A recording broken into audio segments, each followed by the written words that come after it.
Efter den store brand i dag vil gården aldrig blive den samme. Hør mere om det senere.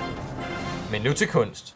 Vi er i gang med at male nogle billeder, som skal vise, hvad det gode liv det kan indebære. Hvad kunne det for eksempel være? Det gode liv, det kunne være, nogen vil mene, det var penge, andre vil mene, at det var sidde en varm sommerdag med en kold øl, familie, venner, socialt samvær, sådan lidt forskelligt. Jeg selv har malet. Jeg har malet noget angående, eller noget, som der skal handle om, at man skal kunne tale ud om sine problemer, hvis der er nogen. Fordi der er nogle mennesker i verden, som der er fyldte med problemer. Har I lært hinanden bedre at kende? Jeg har snakket lidt med nogle folk, som jeg ikke har snakket med på skolen på. Men som jeg ikke har snakket med på skolen før. Og det er igen socialt samvær, ikke? Så det er jo et godt liv. Hvad laver I på teater? Vi har en rapgruppe, og så har vi en teatergruppe. Hvad laver rapgruppen? Vi skal lave en tekst, som vi skal fremvise her på fredag. Og hvad med teatergruppen? De laver noget teatershit, som de skal vise frem her på fredag. Har I lært hinanden bedre at kende? Altså ja, en lille smule. Det er ikke sådan meget, men man har lært hinanden lidt bedre at kende, ja. Man har fået navn på nogle ansigter i hvert fald. Hygger du dig ellers? Ja, jeg har det meget godt. Nej, det er ret godt. Okay, tak skal du have. Tak. I dag stod gården i flammer. Men takket være det heldigmodige arbejde for skolens egne elever, kom branden hurtigt under kontrol og blev slukket.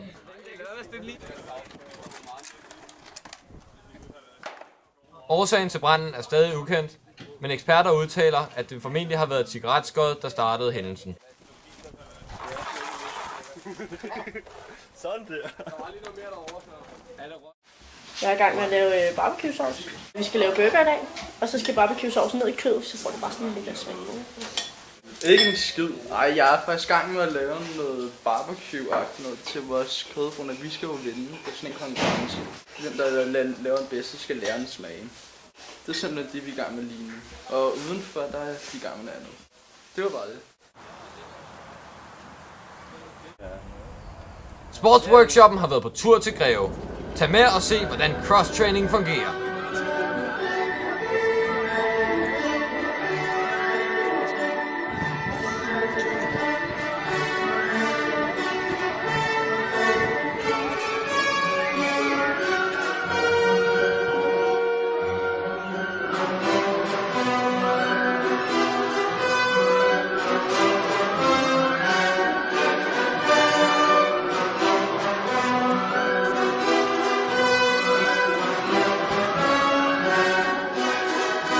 Starter 5 sekunder!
Vi er friske, vi vil træne noget mere. Det var skide sjovt.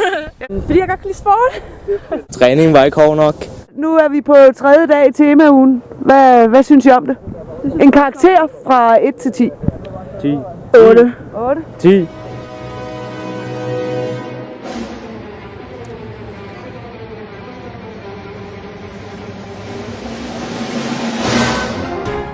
Det var BHP News for i dag. Vi vender tilbage i morgen med flere breaking news.